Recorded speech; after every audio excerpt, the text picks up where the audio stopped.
Bonjour mesdames et messieurs, bonjour et bienvenue à vous dans cette nouvelle émission ou table ronde dans laquelle sera traité le thème du poisson. Alors, quelle est sa nécessité, quelles sont ses utilités, quels sont ses bienfaits, quelle stratégie adopter pour inciter les Djiboutiens à consommer plus de poissons? Voici les questions auxquelles nous allons tenter de répondre dans cette table ronde. Alors, pour nous en parler, nous avons un tour de table assez impressionnant. Donc, je commence par ma droite, Madame Barouar Abdi Waïs de la direction de la pêche. Bonjour, merci d'avoir accepté notre invitation. Et également la représentante résidente de l'Organisation des Nations Unies pour l'alimentation et l'agriculture à Djibouti, Madame Emmanuelle Garneblanche. Bonjour. Bonjour.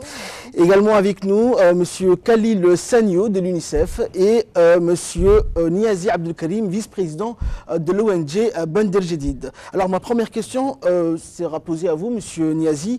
Donc ce projet de la FAO pour la production ou à comment inciter les gens à consommer plus de poissons, quels sont ses bienfaits. Toute une opération a été organisée en collaboration avec la FAO. Alors, en quoi consiste ce projet? Dites-nous en plus. Voilà, donc il y a à peu près 18 mois, j'étais moi dans le bureau, dans les locaux de la FAO pour me présenter ce projet. J'ai sauté sur l'occasion parce que c'est un thème porteur. Et c'est un thème porteur pour nos compatriotes djiboutiens qui ne connaissaient pas quel est le bienfait du poisson. C'était une façon de vulgariser ça pour la population djiboutienne. Mais ce n'est pas simple, parce que le poisson, tout le monde le voit, mais tout le monde a peur du poisson. Il fallait donc sensibiliser. Il fallait d'abord commencer par une enquête, faire la sensibilisation, et surtout leur montrer un petit peu comment on fait, comment on épluche, comment on prépare.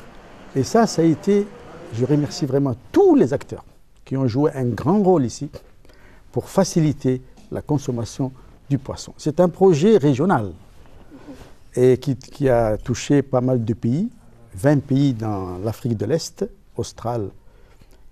Et Djibouti était parmi ces pays-là. Donc je félicite aujourd'hui la FAO qui a pris l'initiative, ainsi que la Commission de l'océan Indien, et aussi la direction de la pêche, qui a demandé à avoir confiance à Bender Jedid. Parce que nous avons les hommes et les femmes. Nous avons des hommes et des femmes qui travaillent ici. Et c'était une façon de montrer de quoi on est capable. Et là, on l'a prouvé aujourd'hui. Ils sont très contents. Ils vont vous le dire eux-mêmes. Ils sont très contents. Nous aussi, ça nous permet d'avoir aussi de la visibilité. Parce qu'une ONG qui a 25 ans d'âge, aujourd'hui, il faut le faire. Si on n'avait pas les hommes et les femmes dedans, on ne pouvait pas s'engager dans ce projet-là. Attention, parce que les organisations internationales, ils sont très sévères. Ils veulent un contrôle, un suivi, c'est normal. Et nous étions à la hauteur. Donc nous savons qu'à cause de la sécheresse, beaucoup de cheptels, le cheptel a été très touché à Djibouti et dans toute la région. Mais nous savons également que le golfe de Tadjoura et la mer Rouge du côté des côtes obokoises sont très riches en poissons. Nous avons une ressource halieutique très importante. Alors pourquoi les Djiboutiens se tournent-ils plus vers la viande que le poisson? Madame Garneblanche, alors quel sera l'impact de ce projet que vous réalisez en collaboration avec l'ONG Bender Jedid? Alors, merci beaucoup. En effet, le mandat de la FAO s'attelle à toutes les questions de l'alimentation et de l'agriculture, donc au sens assez large.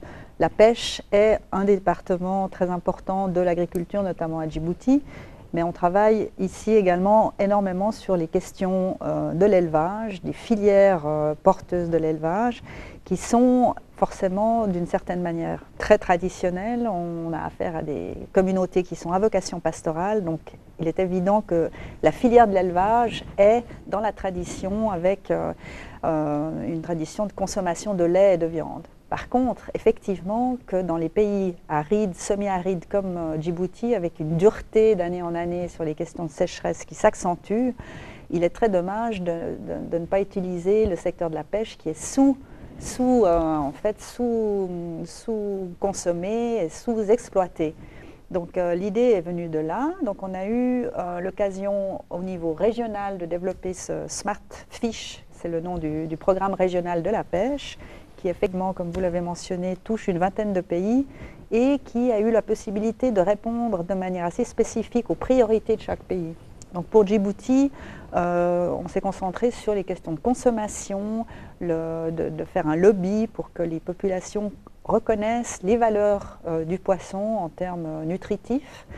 Quand on parle du mandat de la FAO qui touche les questions de sécurité alimentaire et donc food security et food safety, il y a la sécurité alimentaire en termes de quantité, pour que chacun puisse manger en quantité suffisante. Il y a aussi également l'aspect de qualité, de balance, et le poisson répond à ces questions-là parce qu'il s'agit d'une viande, des protéines qui sont spécifiques, qui sont riches, qui apportent pas uniquement d'ailleurs des protéines, mais aussi des sels minéraux, le iode, le fer, le zinc, qui ont un aspect très important pour le jeune âge sur le développement de l'enfant et des facultés aussi mentales.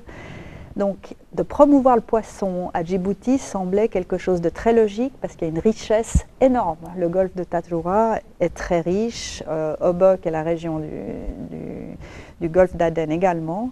Et c'est un peu dommage de voir ces populations qui, d'un côté, souffrent de malnutrition et de vulnérabilité par manque justement d'accès aux aliments, et que cette richesse est à portée de main. Mais comme on a affaire à une communauté justement à vocation pastorale, la complexité était là. La collaboration avec l'ONG Bender Jedid a été extraordinaire. Vous avez pu réaliser un travail formidable en termes de réalisation de brochures, de livrets de formation, livrets de recettes. Vous avez pu aussi animer des sketchs dans les écoles pour que les enfants puissent être intéressés. Il y a eu des démonstrations de recettes avec des dégustations. Et effectivement, le poisson djiboutien bien préparé est extraordinaire à manger. Donc, on espère pouvoir continuer notre collaboration avec l'ONG Bender Jedid, sous la tutelle évidemment du ministère de l'Agriculture. Le partenaire clé était justement la direction de la pêche, qui nous ont aidés à mener à bien cette intervention qui a été un succès en tout cas. Donc vous avez parlé de malnutrition et de population pastorale, et nous savons que le poisson plus nutritif que la viande, ça nous le savons, mais le message n'est pas encore bien passé, on va dire. Donc pour nous parler du volet nutritionnel du poisson, quels sont ses bienfaits? Je me tourne vers vous, Monsieur Khalil Sagnou, parlez-nous des bienfaits du poisson. Qu'est-ce que vous pouvez dire sur le poisson? Quels sont ses apports nutritifs et comment est-ce que les Djiboutiens pourraient se rapprocher plus de ce volet-là? Merci beaucoup, M. Ahmed. Merci à la FAO et aux collègues de Bender Jedid de nous avoir associés à cet entretien que nous trouvons absolument très, très intéressant dans le contexte de Djibouti. Avant de répondre à votre question, moi, comme vous l'avez dit, je suis Khalil Sagnon, je suis en charge de questions de nutrition au niveau du bureau de l'UNICEF à Djibouti. Évidemment, comme vous l'avez dit, le poisson est un aliment complet. L'utilisation du poisson permet d'éviter beaucoup de problèmes nutritionnels. À partir de sa composition, quand on regarde, le poisson a presque la même composition que la viande en termes de protéines. Et les protéines sont les aliments de constitution de l'organisme humain. Notre organisme humain, l'ossature, c'est la protéine. Et cette protéine-là, on la trouve dans le poisson aussi bien que dans la viande, dans la même proportion à peu près. Les cellules de défense de l'organisme, vous savez, nous avons aussi des soldats dans notre corps. Ces soldats-là, leur baseline, leur base, c'est les protéines. Et on peut trouver ça dans les poissons. Donc le poisson est très très important pour l'organisme du point de vue nutritionnel. Mais la valeur ajoutée, là où le poisson excelle comparativement aux autres types de protéines que sont la viande, c'est sa disposition qu'il y a avec les acides gras non saturés. Ce qu'on appelle dans l'agroalimentaire les oméga 3, qu'on ne trouve pas dans la viande, qu'on ne trouve que dans les poissons, qui sont très très importants pour prévenir beaucoup de maladies que nous avons actuellement dans la société djiboutienne et dans la société, certainement dans les autres pays. Ce sont les maladies cardiovasculaires, par exemple. Je ne vais pas rentrer dans les détails comment est-ce que ceci arrive, mais ce qui est clair, exactement, le cholestérol, ça, ce sont des choses qui entraîne des maladies cardiovasculaires, mais quand on consomme du poisson et qu'on a les acides gras non saturés qu'on appelle les oméga 3, bien évidemment, ça permet d'éviter du mauvais cholestérol, comme on le dit souvent, ce qui permet d'éviter des hypertensions, ça permet d'éviter des AVC. On en connaît énormément dans la société. Excusez-moi de vous interrompre. D'après l'adage « tout excès est nuisible », pensez-vous que la consommation excessive du poisson pourrait conduire à des problèmes de santé, par exemple? Difficilement à dire. Vraiment, aujourd'hui, je crois que après les discussions, ce qu'on comprend, c'est que les gens consomment moins de poisson. Et donc, l'idée, c'est de faire en sorte qu'on puisse manger énormément de poisson. Et je dois dire que c'est un aliment qui est relativement, au niveau, dans le contexte de Djibouti, qui est relativement très sécurisé, de manière à ce qu'on puisse le manger sans qu'il y ait de risques pour la consommation de poisson. Et la nature de poisson qu'il y a au niveau de, comme disait la FAO, au niveau de Djibouti. Donc c'est une tradition pour nous, Djiboutiens, qui est une population pastorale nomade, de consommer du poisson. Et ça ne date pas d'hier, ça date de centaines d'années. Ce n'est pas du jour au lendemain que les gens vont se tourner vers le poisson. Alors, quelle stratégie adopter? C'est la question que j'aimerais poser à la représentante de la direction de la pêche, Mme Barouaro Abdi Waïs. Donc, la direction de la pêche supervise la mise en œuvre de cette opération. Donc, est-ce qu'une stratégie a été mise en place pour que cette opération réussisse finalement? Oui, c'est la stratégie de communication. C'est la promotion de la consommation des poissons. Et là, actuellement, nous travaillons pour comment augmenter la disponibilité des poissons. Ça fait depuis un moment qu'on a passé de l'étape pastorale qu'on est sédentaire, qu'on est à Djibouti. Et tous les pays à Djibouti, les 5 régions, les gens sont à Djibouti-Ville. Donc là, nous assurons notre stratégie, c'est augmenter la disponibilité des ressources halieutiques au niveau des ports. Et actuellement, on a un programme PRAREF, un programme de pêche, et spécifiquement la pêche, qui va contribuer à comment soutenir les pêcheurs, comment soutenir les acteurs de la pêche, les mareyeuses, à avoir des bons matériels, à avoir accès aux microfinances, à ces gens-là, comment ils peuvent apporter et ramener des poissons en grande quantité. Il est faiblement consommé parce qu'on sous-exploite nos mers. Nos mers n'est pas assez. On a 40 000 tonnes, alors qu'ici, on consomme même pas 10 000 tonnes. C'est 1500 ou 1800 tonnes par an. Donc, nos stratégies, c'est comment augmenter la disponibilité des poissons. Voilà. Donc, merci Barouaro. Je vais me retourner vers le Dr Khalil Sagno de l'UNICEF. Vous nous parliez des bienfaits du poisson, mais est-ce que les gens ne comprennent toujours pas qu'est-ce que le poisson peut apporter en termes de, pour la santé, pour leur santé. Mais qu'est-ce qu'il faut vraiment leur dire? Parce qu'ils n'ont pas toujours saisi le sens du message, apparemment. Il faut dire aujourd'hui, pour être très synthétique, que si on explique à la population djiboutienne que les poissons sont en quelque sorte des aliments qui peuvent jouer le rôle de vaccin pour la prévention de certaines maladies cardiovasculaires, les gens doivent être convaincus de cela à partir des données scientifiques qui sont disponibles, que ça permet d'éviter les maladies cardiovasculaires. Mais aussi au regard du fait que les praticiens de la médecine dans le pays savent qu'il y a des cas de malnutrition qui existent chez les enfants. En faisant manger du poisson par les enfants, la plupart de ces malnutritions peuvent être évitées. Et donc, au lieu d'arriver, il y a des formes de malnutrition qui ne sont pas visibles à l'œil nu. Hein, vous ne voyez pas l'enfant, mais qui se déclare beaucoup plus tard et qui évolue au niveau du cerveau, par exemple, et qui peut empêcher que l'enfant comprenne bien ce qui se passe à l'école, que l'enfant apprenne bien à l'école. C'est par exemple les questions de carences liées en iode, alors que l'iode se trouve effectivement à une quantité relativement acceptable au niveau du poisson de mer, par exemple à Djibouti, pour permettre la prévention de la carence liée en iode. Et donc, le lien entre la consommation de l'iode et la disponibilité de poisson et la disponibilité de l'iode qui améliore la productivité scolaire des enfants devrait aussi être expliqué à la population djiboutienne, parce que ça, ce sont des évidences scientifiques aussi qui le montrent. Vous allez voir des enfants qui sont à l'école, vous leur posez des questions, ils n'arrivent pas à comprendre. Il est bien, quand tu le regardes physiquement, il est bien bon. Du point de vue nutritionnel, vous allez dire morphologie, mais en réalité, le développement du système nerveux ne s'est pas fait bien parce qu'il n'a pas consommé du poisson, parce qu'il n'a pas eu de l'iode. Ça, par exemple, ça, ce sont des choses tout simplement qu'il ne connaît pas la réponse. Peut-être qu'il n'a pas la réponse à la question, pas forcément qu'il n'a pas mangé du poisson. Oui, c'est possible, mais c'est possible aussi que ce soit de l'autre côté. Oui, d'accord. Monsieur Niazi, vous nous exprimez? Je pense qu'il faut aussi que... Il ne faut pas s'arrêter ici maintenant. Il faut associer maintenant les enseignants, associer l'école, associer les parents d'élèves, associer les associations. Ils jouent un grand rôle, d'accord? Pour leur montrer le poisson, c'est égal à ça. L'iode est égal à ça. La protéine est égale à ça. Et quand on nourrit un bébé pendant à peu près 1000 jours, eh bien, on est sûr que son cerveau, là, il a été bien formé jusqu'au bout. Exactement. Et c'est à cause de ça qu'il faut montrer des exemples à côté. Parce que si on parle de l'iode, par exemple, l'iode, quand on va au bord de mer, tout ce qu'on sent qui est très fort, c'est l'odeur de l'iode. Ah non, je pensais que c'était les algues. Oui, mais c'est dans les...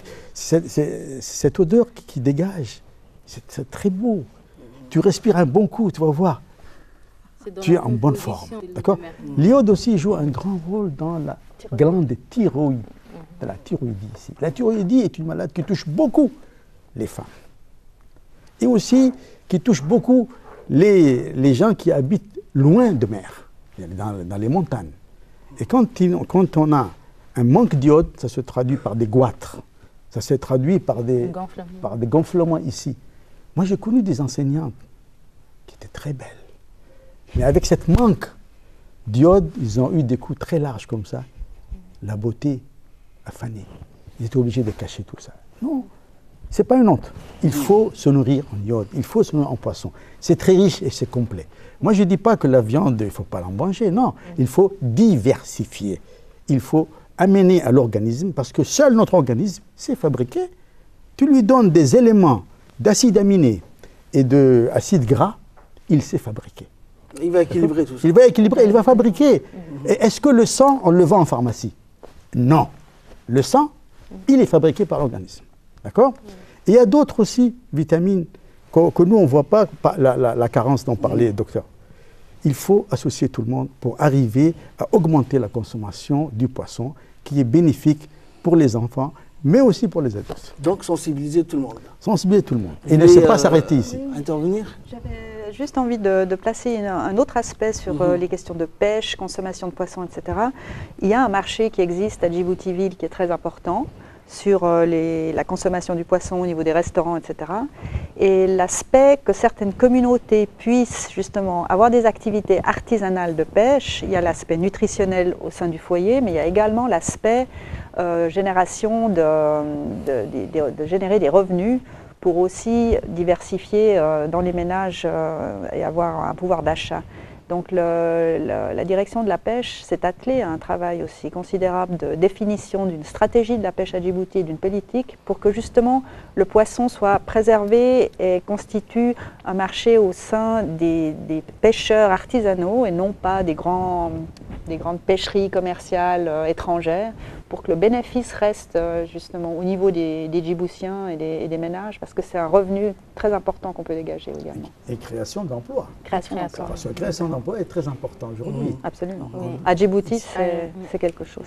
Et le métier de la pêche n'est pas recèle beaucoup de métiers que nous on ne connaît pas. Oui, avant la pêche ne nourrissait pas son homme. Maintenant, avec l'octroi de nouveaux matériels, les pêcheurs ont été équipés, des vedettes, des moteurs, je pense même qu'ils ont des glacières aussi. Enfin, comment on a des chambres froides pour conserver des ports de pêche. On va construire des ports de pêche à Obok et à Tadjoura. Exactement. Donc tous les moyens sont mis en place pour relancer le secteur de la pêche et inciter les Djiboutiens à consommer plus de poissons. Donc nous allons conclure sur ce volet-là. Quel serait votre message pour conclure? Que diriez-vous aux Djiboutiens et aux responsables en particulier? Il faut consommer du poisson, c'est sain, ça peut être très bien préparé et très bon. Et il y a beaucoup de choses à découvrir avec la découverte de la consommation du poisson. Voilà. M. Khalil? S'il y a un message que je dois laisser, c'est de dire que consommer du poisson, c'est bien parce que c'est comme une prévention pour la plupart des maladies que nous avons au jour d'aujourd'hui, dont nous souffrons, mais c'est aussi quelque chose qui permet d'améliorer la productivité, le quotient intellectuel des enfants en âge scolaire. Monsieur Niazi? La sécurité alimentaire, c'est un thème cher à notre président. Il faut aller vers la pêche, il faut aller vers l'agriculture, il faut aller vers l'élevage, parce que nous sommes forts dans ce domaine-là. N'oublions pas la mer, n'oublions pas les produits halieutiques. Même si vous n'avez pas goûté, il faut commencer. Je suis très content parce que les jeudis, à 12 h, toutes les mahbazas de Djibouti sont pleines. Il n'y a pas de place. Hommes et femmes d'ailleurs. Et même pour changer, j'aime bien cette formule, on mange beaucoup de pâtes, de riz. Mais ce jour-là, on est content de manger du poisson. Exactement. Et le poisson yéménite, il est devenu maintenant, eh bien, n'importe quel ami étranger qui vient ici et qui goûte à ce poisson-là, c'est un délice, monsieur. Allez-y vers le poisson, allez-y et goûtez à tout. Vous allez voir, vous ne seriez que sain et bien portant. Exactement. Et surtout pour le reste du week-end aussi, c'est c'est un peu lourd quand même. Non, il faut pas mettre plus de khous que de poissons. Faites l'inverse. Exactement. Et surtout, il y a des plats délicieux en poisson. Goûtez-les, goûtez-les. C'est facile à les préparer et c'est léger dans l'estomac. D'accord, merci. Et Madame nous sommes en contact des pêcheurs, nous sommes en contact des consommateurs également. Et ce que nous remarquons, c'est que les Djiboutiens consomment un seul poisson, un type de poisson direct, tazar. Donc, ce que nous demandons aux Djiboutiens qui nous regardent, c'est de consommer d'autres types de poissons parce qu'il n'y en a pas qu'un seul. Et ils ont les mêmes caractéristiques scientifiquement. Donc, c'est peut-être là aussi, il y a des questions qui se posent, la question des arêtes peut-être. Mais il y en a différentes manières, en filet, voilà, ou en découpé. Donc, il y en a différentes manières aussi de préparer. Il faut que les Djiboutiens aussi préparent d'autres types de cuisine. Leur cuisine est tellement concentrée sur un ou des aspects. Donc, il faut diversifier sur ces deux aspects. Diversifier et varier les plats. Cuisines. Varier les plats. Donc, c'est sur cette citation que nous allons clore cette émission. Merci à vous de nous avoir suivis. Merci à nos invités d'avoir accepté d'abord notre invitation et d'avoir répondu à nos questions. Merci à vous de nous avoir suivis. Au revoir et à très bientôt.